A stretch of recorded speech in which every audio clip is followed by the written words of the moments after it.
Hello po, kami po pala na estudyante kang PSU sa Logan Campus. Makanta po kami ng interview.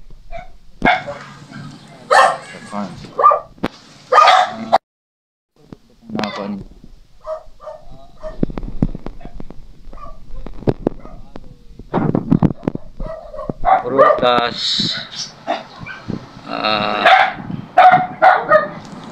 may niyagman, so may mga dikit pa kaming hayop.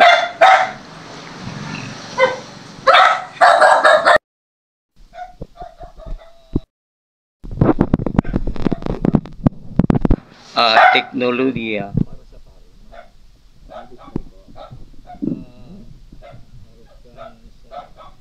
modernong pamamaraan sa pagkatanim ng karoy.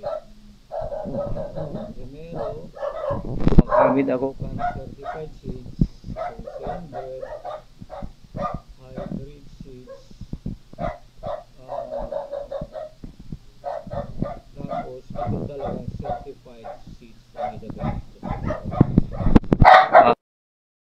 ikaw ang gusin mo, gumagamit man ako ng teknolohiya manood sa pag-aabono. Pag-demo kaya na abonuhan maray sa tamang panahon ang paroy mo, di ka maka-expectar kan maray na kusi. Sa tamang abono, tamang pag-apply ka na abono, tamang panahon. Ako nakakatapon sa indo ang makabagong teknolohiya. Pag gumamit ka ng bagong teknolohiya, sa ngunyan, kaipon na talaga ang pag-adaptar kan bagong teknolohiya kan sa mga parauma. Ang primero ba yan, para ma-incaminar mo na ang sarong pauma ay mag-adaptar kan bagong teknolohiya, ay kaipuhan training o seminar kan mga parauma.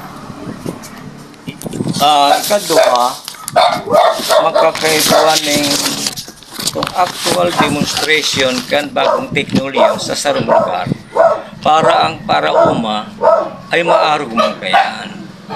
Kumbaga sa sinasabi, hands-on training. Itong nagde-demonstrate ka, kaibanan mo ang parauma duman sa field mismo. Tangaling manud aninda ang sistema kan teknolohiyan direkta duman sa field. Aktual. Hands-on training. Tapos ikadua,